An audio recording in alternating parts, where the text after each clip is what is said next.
Welcome you to the next embedded software testing session, lecture 15 of Unit 2.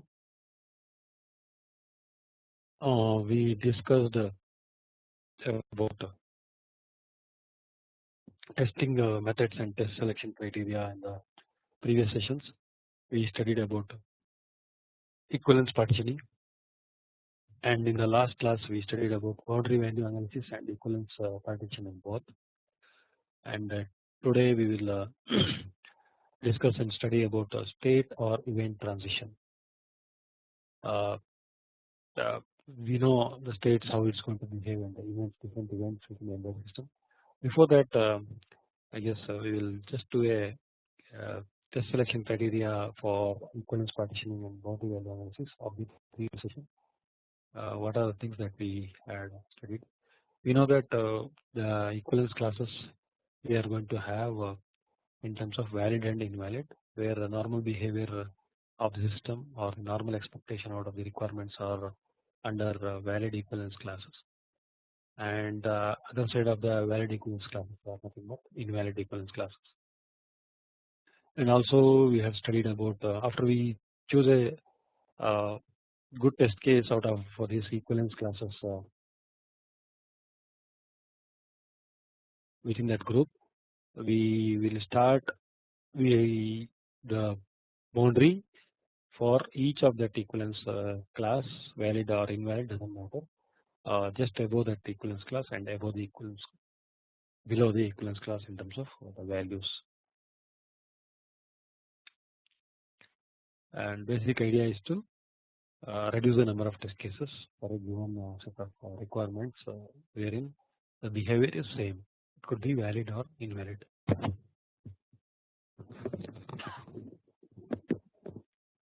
And also we studied an example boundary value analysis for n minus 99 to plus 99. We had seen minus 100, minus 99, minus 98 as one group, other is minus 10, minus 9, minus 1, 0, 1. Then we had 9, 10, 98, 99, 100. That means the boundary value we see just above the boundary and below the boundary, upper lower, like this we are going to define it. So same thing is explained in the next slides in terms of minimum, just above minimum, nominal or average or normal it is called the middle one. Also it can be called as intermediate one, and we have a maximum and just above the maximum. So these are all will be covered in terms of equivalence classes. While doing the equivalence classes, we have to be careful identifying the tests, especially for the problems like next date problem, where we see we cannot afford to give April with a month of 31, which is not realistic, and we should have a knowledge of the requirement as well. Similarly, the triangle problem also we had a discussion where we are going to identify whether it's a triangle or non-triangle. Non-triangle inputs of no use, so we need to be defining what type of input based on the definition of the requirement, such as triangle or types of triangles.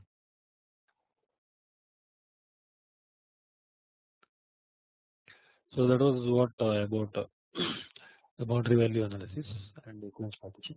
We had an exercise. Probably we will touch base that exercise so that it will be more clear for you.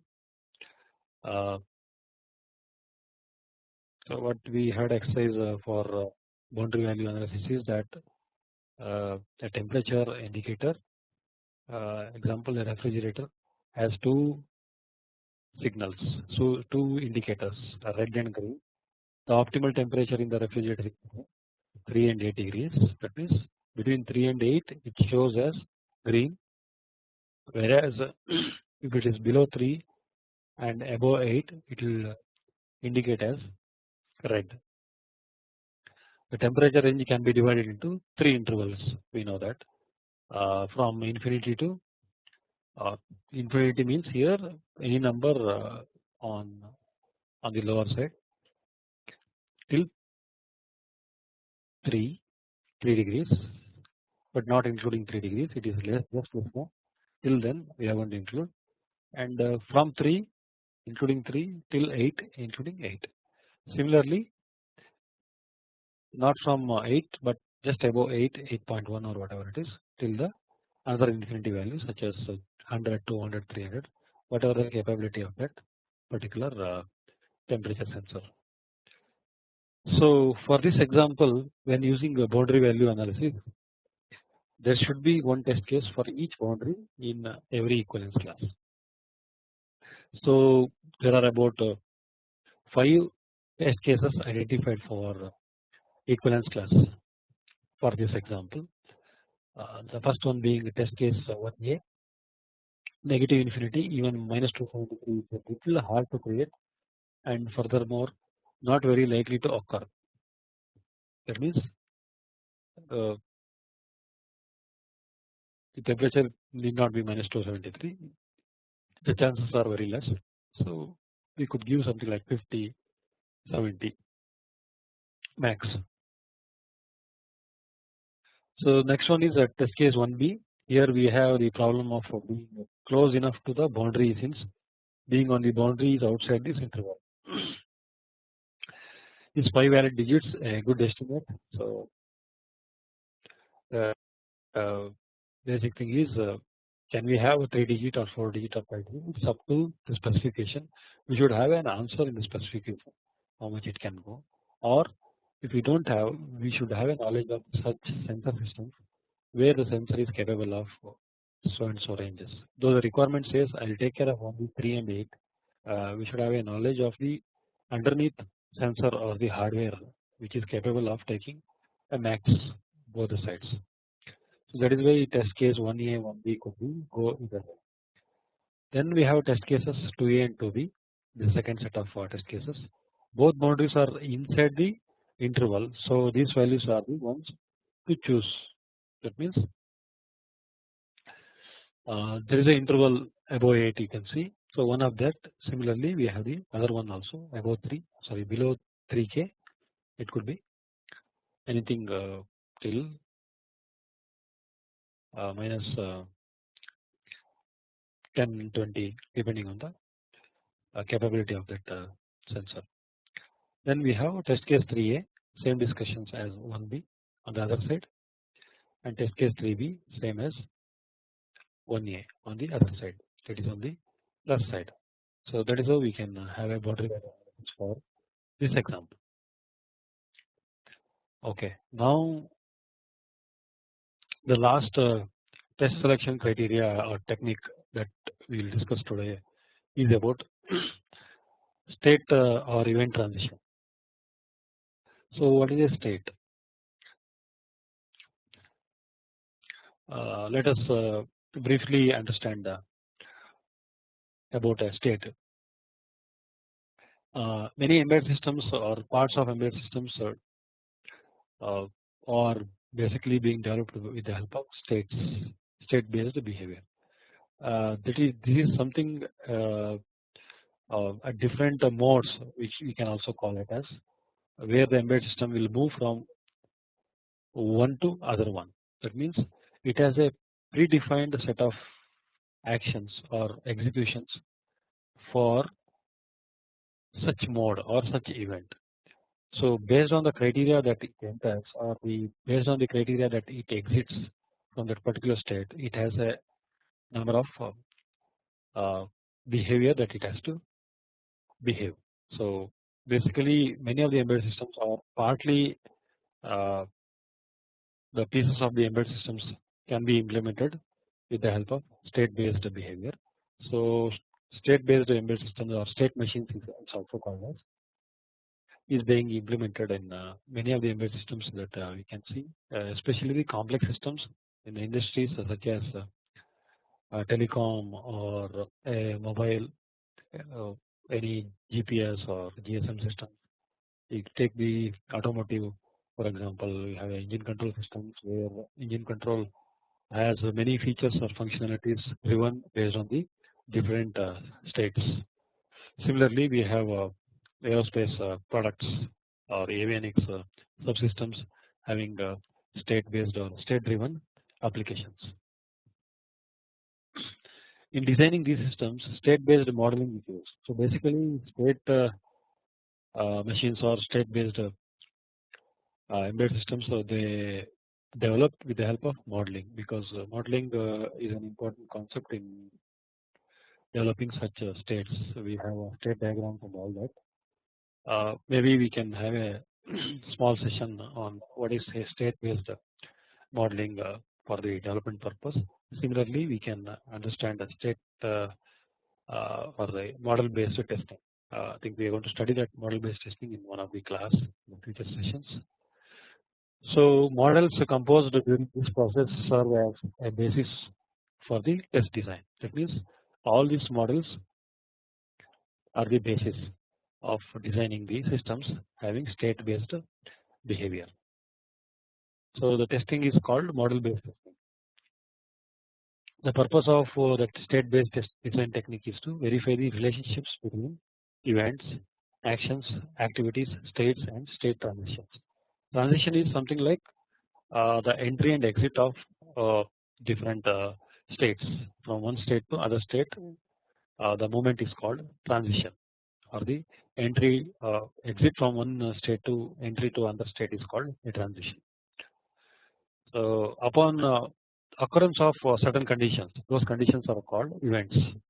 Based on those conditions or the events, the transition will occur. The events could be some actions. As a result of event, some actions need to be taken care. As a result of action, some activities are going to be happening or executed. So that is how a state transition will happen. By using this technique, one can control if a system state-based behavior meets the specifications set for this system.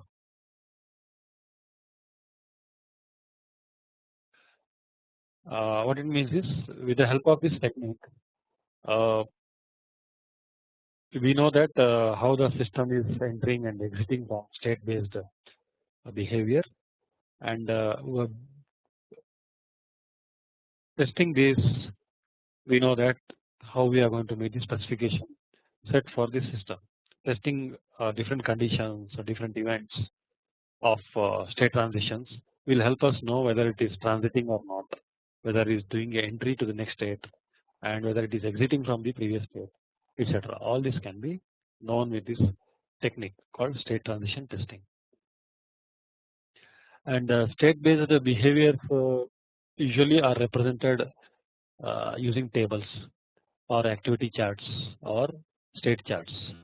So just to name them, I will put those so that we need to be aware of this as an embedded software tester. So basically, state-based systems are represented with the help of tables, state charts. We will study little on this, how they are. Tables also will be there. Like there are a few elements which are part of these tables. The table is also called as lookup table. Using function pointer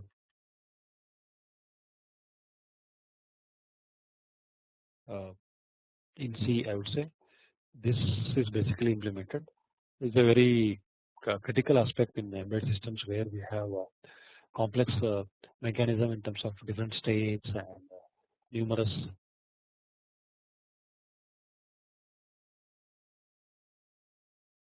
events triggered based on numerous signals are occurring. That means we have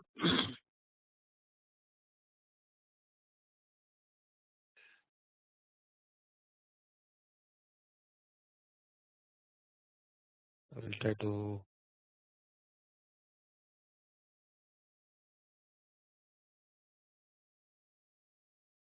we suppose one state, this is another state, let us say, and we have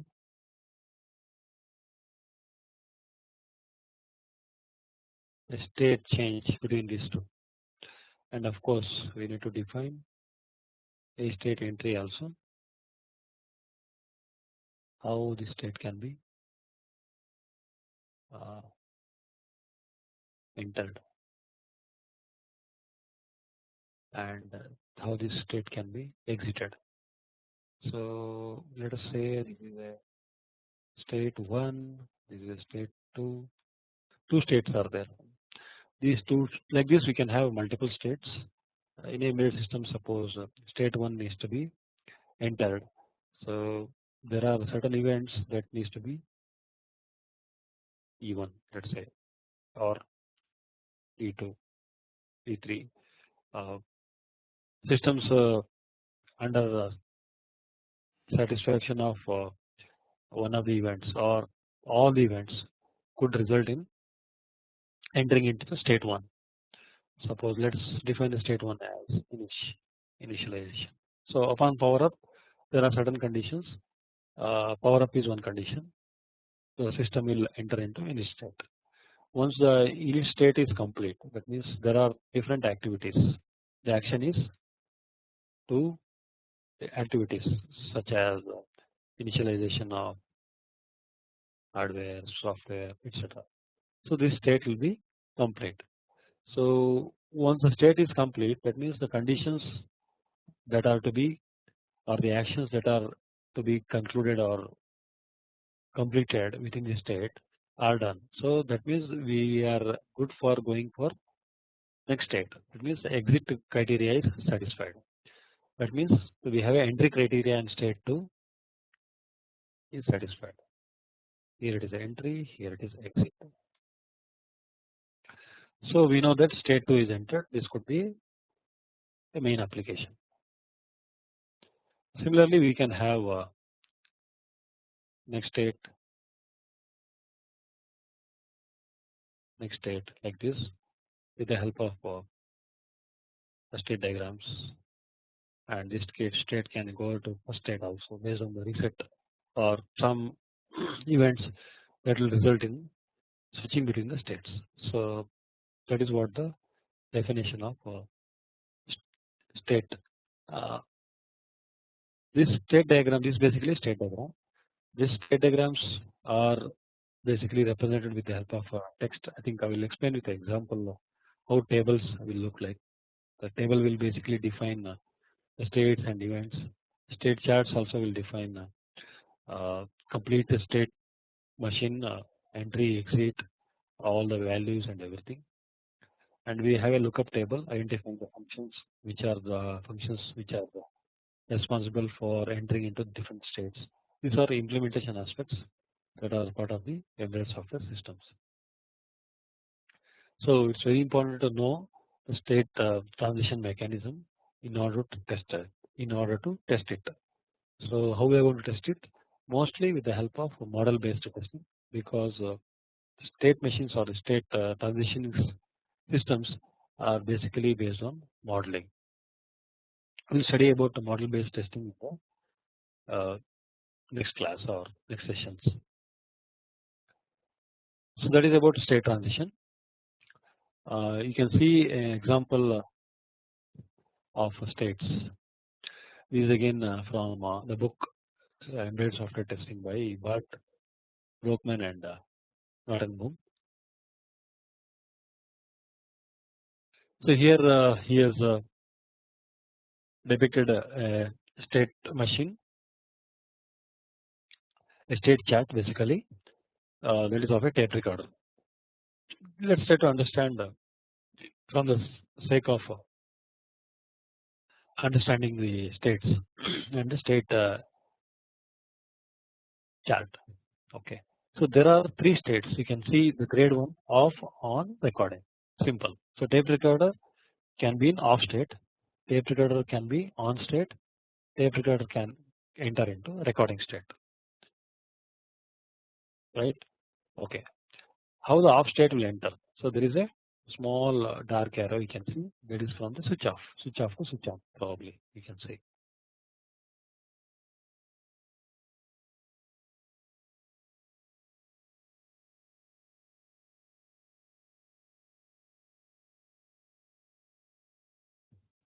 So we have a switching mechanism. which will help in terms of going to the first state. So that is why it is called a test state. And tape recorder can go into on state with the help of some operation or some action. There is nothing but an event. Event power on initialize system. That means once you power on with this power on switch and you connect to the power supply and make switch from off to on, it will enter, right. So the event is event power on. So action is initialize system. So three things are important: state, event, and action. With this state is defined, or switching to the next state is defined. Next is on. What is going to happen within on, or what are the events or actions that are going to be taking place within this state? That is nothing but on state. You can see a circular arrow transitioning to self. This is an important term.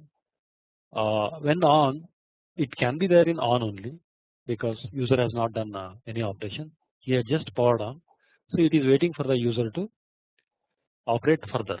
Either could be play, or as you can see the next state recording, or anything. So till then it is going to be this event. So that event could be called as event reset or initialize system.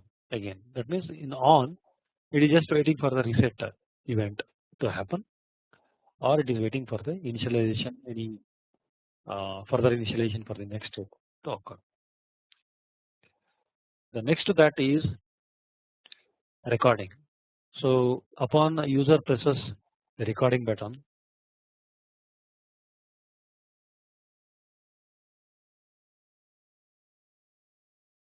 what will happen is it will enter into recording state. The event is called start recording and the action is start record. So there is a guard, the term is called guard. So what it does is from on to recording, the guard will be triggered. So it is called guarded transition. And of course from recording we can again go back to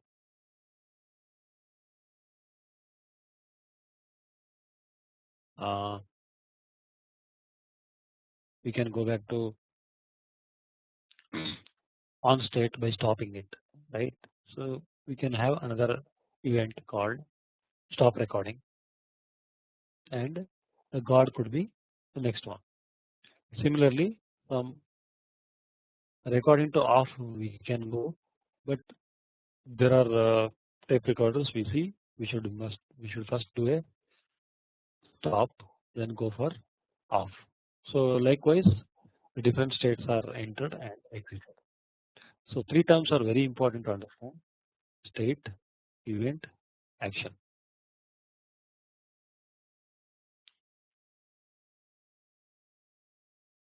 So that is about an example of states, how the state transition is going to happen.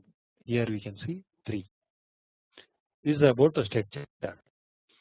So what we have seen, there are different events, right.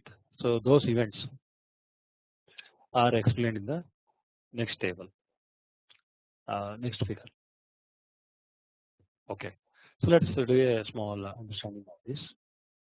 So there are two levels of explaining this events or the flow between A and B. You can see the upper side is A, lower side is B. In a simpler term we will try to understand. So what is told in the book is that synchronization between orthogonal events with storage of event information. That means two orthogonal events are going to occur with different states, and how they will be taken care is what is being explained. So there is a state 1A, state 2A, state 3A in the first orthogonal section, and it will enter into the next orthogon with the help of state 2B, state 3B, state 1B. And for switching between these states, there are different events that is to occur. So state 1 A is been entered with the help of power on, then event 1 will go to state 2A, and from state 2A event 2 can happen, it will come back to state 1A. And similarly state 1A to state 3A directly we can go, the event is 3. Similarly from 3A we can fall back to state 2A with the help of event 4. Then also there is a second orthogonal region, the event 3 can also trigger to the next one, which will result in state 2B, state 3B, state 1B, etc. State 1B can be directly entered with the help of this. So there is a synchronization mechanism that is detected here with the help of that one round button. So let us not go in detail about this, but what we have to understand from this is that different states are responsible for taking into the inputs from different events and moving to the next state. It is called switching. And three terms are state, event, action. These three we need to remember for embedded software testing. Okay. Now the behavior of the system can be classified as three types. The state transitioning behavior is divided into three types. Simple behavior, the system always responds in the exact same way to a certain input independent of system history. That means it won't care what has happened in the past, but it will behave the same way all the time for certain input. The second type of behavior is continuous behavior. The current state of the system depends on its history in such a way that it is not possible to identify a separate state.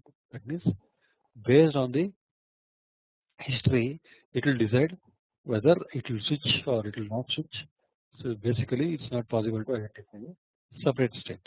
It is a continuous behavior. The third one is state based behavior, where the current state of the system is dependent on the system's history and can clearly be distinguished from other system states. That means we know where the system is lying in this sort of a behavior. That means the current state of the system is very much dependent on the system's history, but it is possible to identify a distinguished state from the other state where it is. So this is a state based behavior.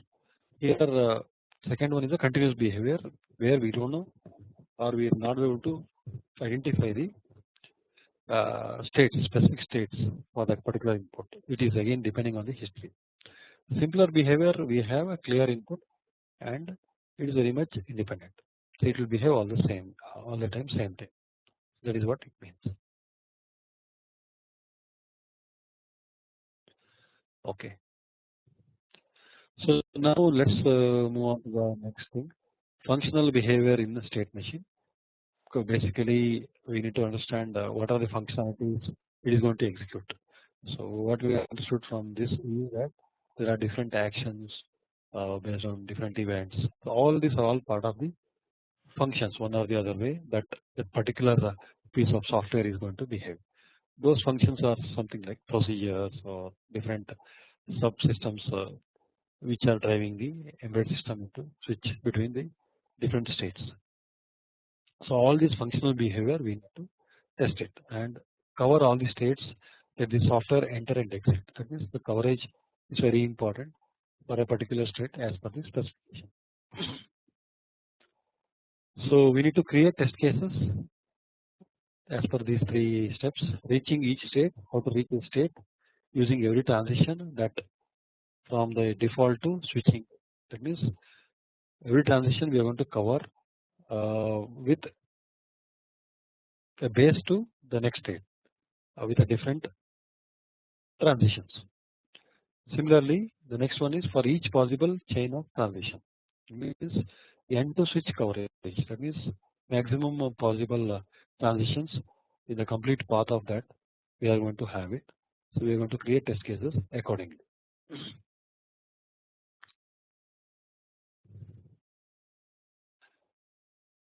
So state machine based testing, it is called, is a quite useful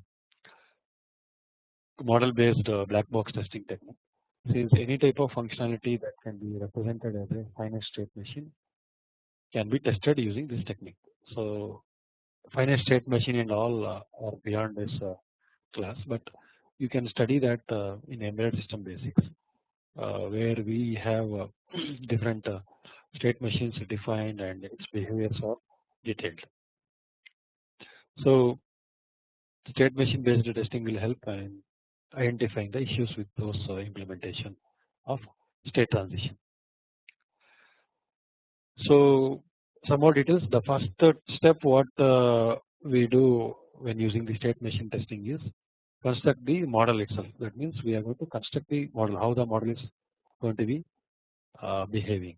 So we are going to, with the help of our test, we are going to trigger some of the inputs so that the model is constructed. Sometimes state machines are used by designers and constructors as implementation tool. As I said, the models are used or developed. So in those cases, the state machines can, of course, be used directly. We can directly use the state machines. Otherwise, the state machine model has to be constructed based on the requirements by testers. That means, as I said, model-based testing, where we develop the model first, then we define the states, or based on the requirements, it depends on the simplicity or the complexity of the requirement or the underneath system. We are going to develop the state machines. So what will happen is during the construction of this state machine, faults can be there. So the key properties with a state machine is that all input types can occur regardless of the state of the machine.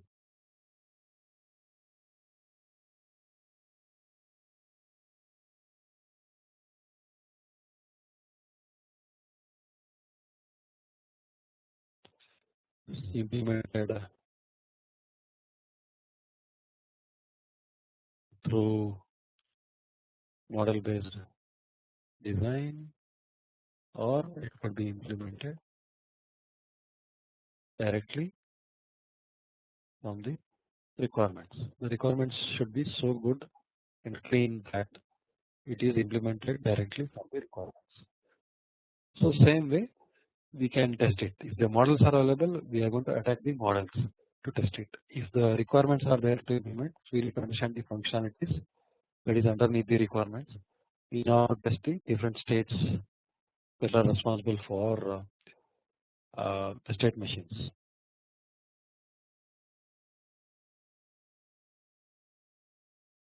Okay, so there are other details like the model based testing and all. Probably we will study that in detail in one of the model based testing class. So basically, we need to the strategy is to elaborate or focus on the transitions. So very important thing. You need to understand the concept of transitioning, as I said in the earlier slide. Transitioning will happen with the help of event, and event will result in action. So all these are part of the state N. I would say N. So it's very important from different states, from 0 to state N, and from the state N to state M, A, B, whatever it is, all are based on the transitioning. So we need to have a strategy test on the transitioning between the states. So 0 to switch coverage requires one test case because we know that the one transition, and for each possible transition we have a one to switch for one possible transition is there. So likewise we have for n to 1 consecutive transitions where we have a n to switch coverage requirement is there. So that is how state transitioning testing is taken care, where transitioning has to be understood very well.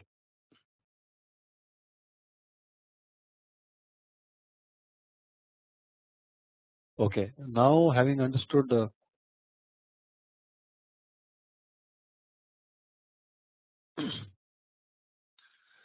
the different behaviors and the states, events, actions, we need to categorize the faults.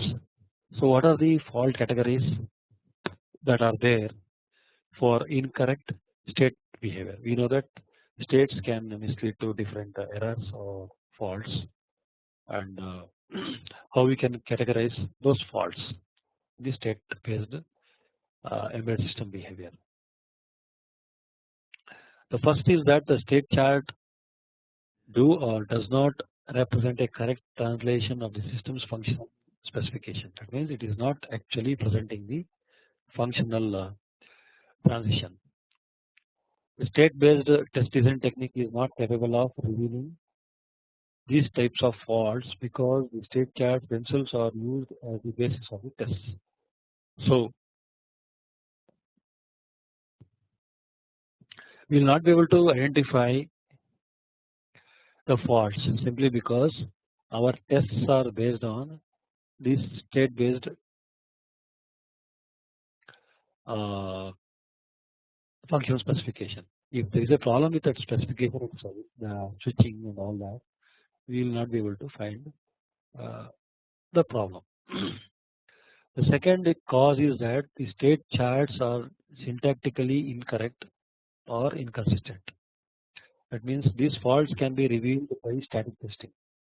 So these are some of the issues that we can come across while doing the embedded software testing using state transition. So this type of faults we could reveal while doing the testing itself, or uh, the strategy needs to be reworked, or alternates we need to find out after finding these faults. So second will happen because syntax errors are there, or syntactically it's not implemented, or it is not consistently behaving. The implementation is wrong. So these faults can be revealed by static testing. So static testing anyway we will study in detail. So we have analysis or inspection methods. With the help of that, there are additional aiding tools such as checklists or any other tools. With the help of that, we can reveal these kind of syntactical or inconsistent issues, like instead of input, output is mentioned in the events. Those kind of problems are found out with the help of that static testing. If the faults found this way are corrected, then the state chart constitutes the basis for dynamic testing using the state based testing technique. So after the static testing, this will be used for doing the state based testing. The third cause is the the translation from state charts to code. That means how the code is implemented from the state chart, whether it is implemented exactly what is required for transitioning.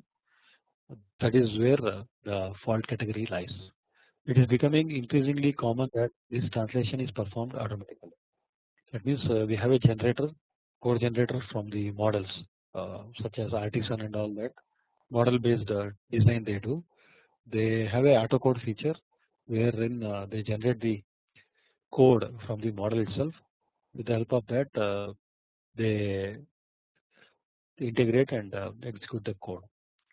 But it is not 100%. The code that is developed from the model using the auto code, still we need to fine tune it to make it exactly what is intended. The code generated this way an exact representation of state charts behavior. The use of the state charts as the basis for this design in this case is therefore not useful, and the application of the state based design technique is superfluous.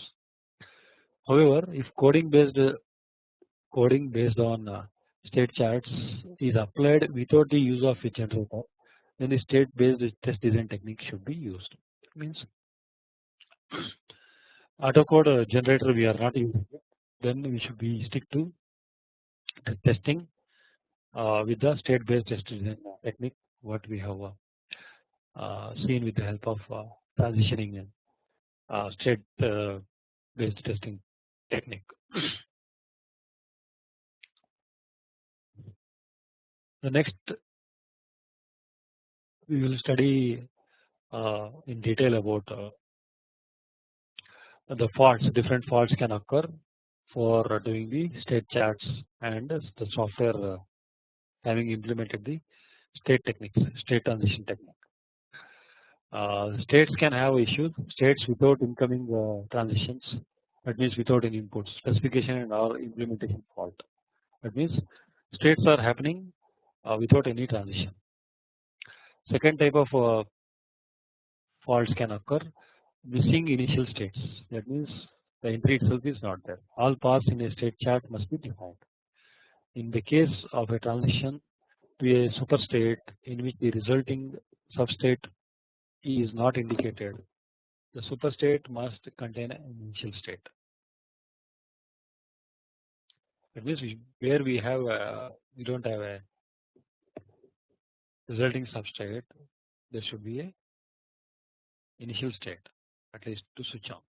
If the initial state is not indicated, the state in which the transition terminates cannot be predicted.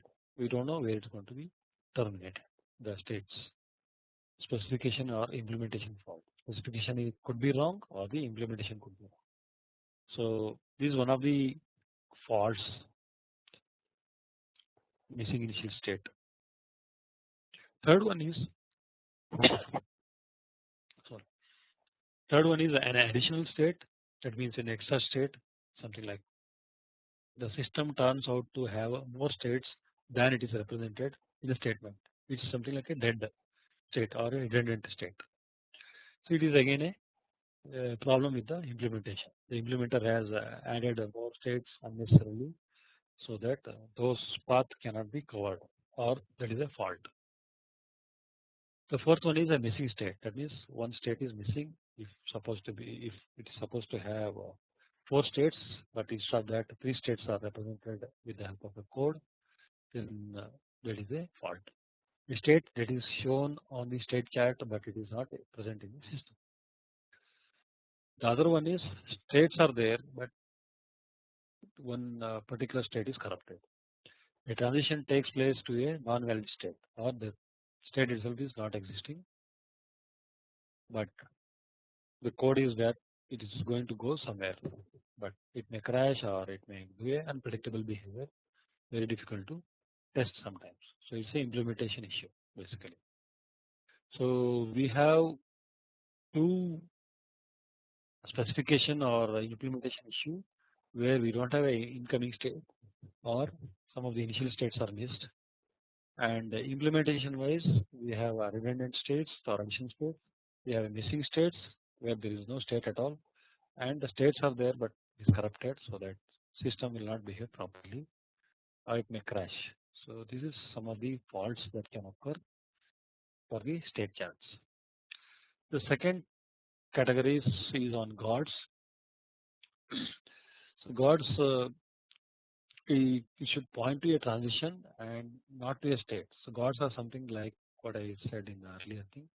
It is a event where continuously that is happening in terms of one example you can say my tape is switching to ease in, that means it's present.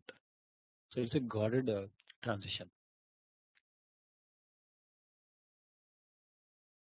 So what are the faults that we can have in the guarded or the guards? So guard must point to a transition and not to a state. Always guard should be identifying the transition. So what transitions are used as a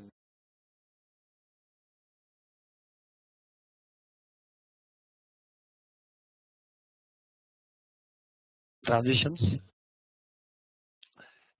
So transitions must have an accepting and resultant state. Conflicting transitions should not be there.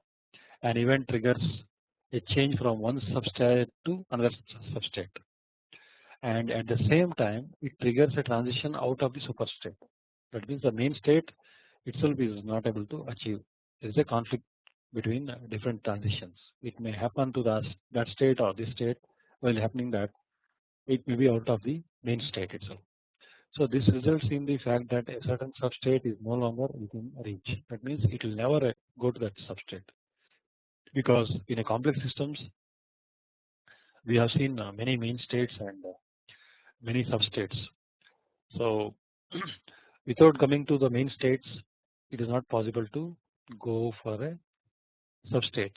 So I will try to draw as simplistic way possible here. So there is a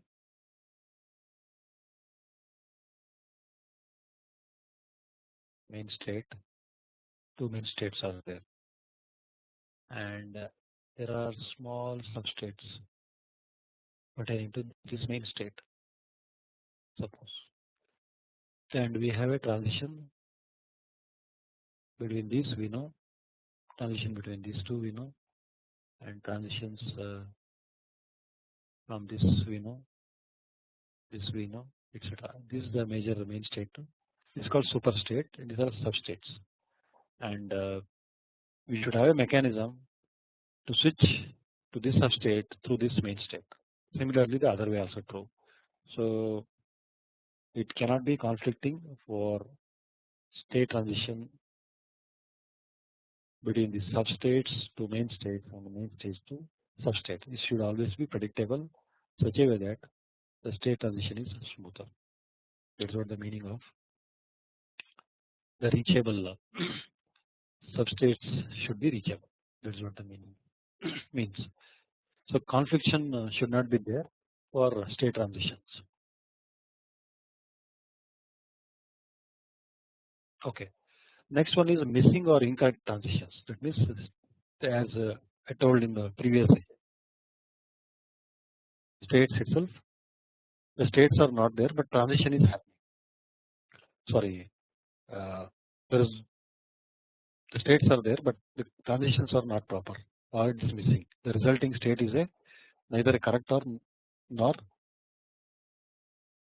correct in terms of switching there, transitioning.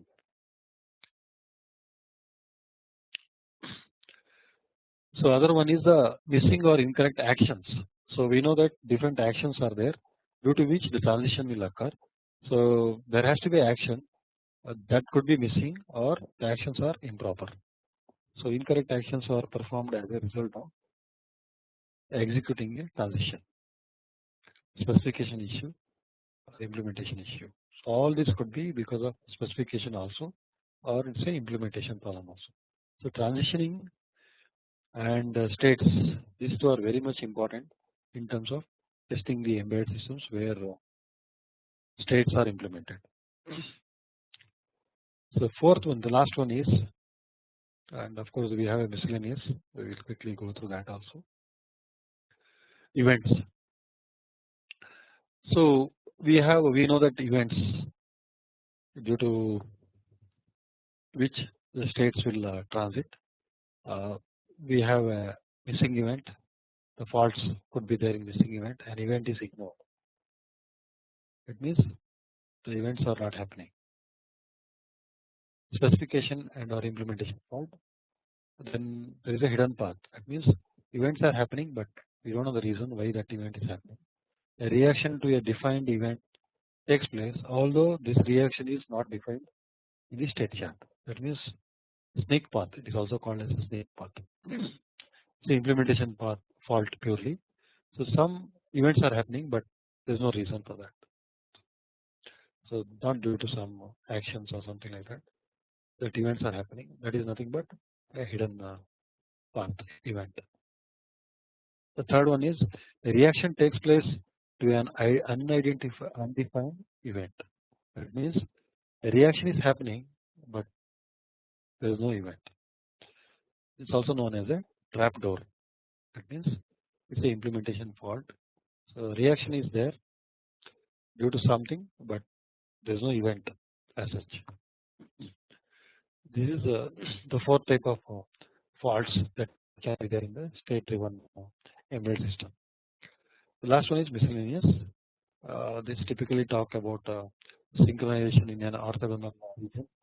A synchronization substrate is situated in one orthogonal region without a connection to an event in another orthogonal. That means we have two spheres, having different state switching, but there is no proper synchronization between the two regions. A wrong implementation of the synchronization pseudo state can lead to rarely or not at all reachable states, no synchronization at all, or to a barely detectable deviation from the required system behavior. So this is basically talking about the synchronization between say subsystems, where both the subsystems, let's take two subsystems, so both subsystems have implemented the state machines.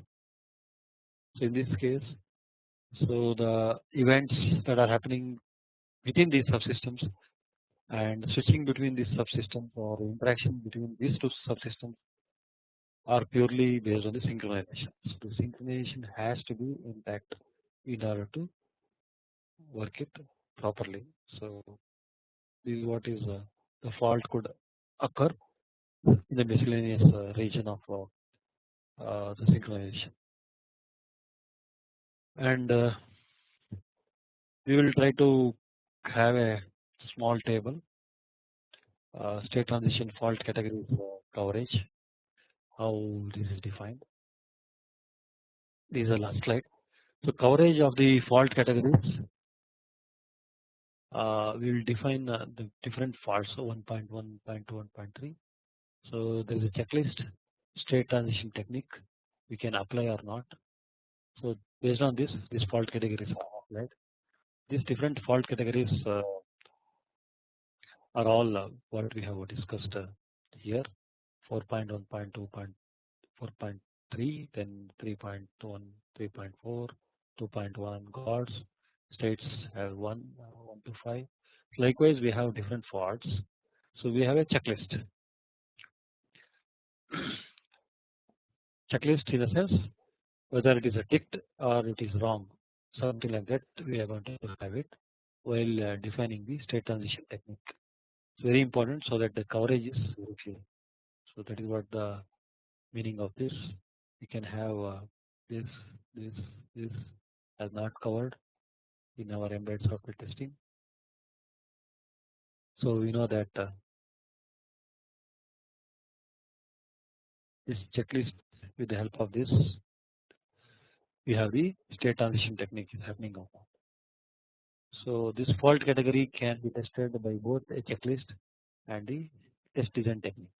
It means we are going to have a coverage for all. The 2.4 can be covered with the help of test design technique and with the help of checklist also. Category 4.3 is not covered by the test design technique. Error guessing is in this case one available option. Error guessing technique will probably touch base. So error guessing is something like we identify an error or a fault by guessing what could be the problem. So this will happen during the dynamic execution only, because the tester will have an understanding of the system, how it is executing. Only when he is doing some other tests, he will guess some errors while doing some other tests. So 4.3 is what type of thing is reaction takes place to an undefined event. So we know that as per the specification we would have tested, but what will happen during the test is that some reaction is happening, but there is no event defined for that. So the trap one, it is also called. So that is what the category is about. So this can be done with the help of error guessing or thorough analysis or inspection method. So this will help in terms of coverage of state transition. This is an elaboration of this. So we will continue the state transition with some exercise and other testing mechanisms and methods in the next class. So that is a conclusion.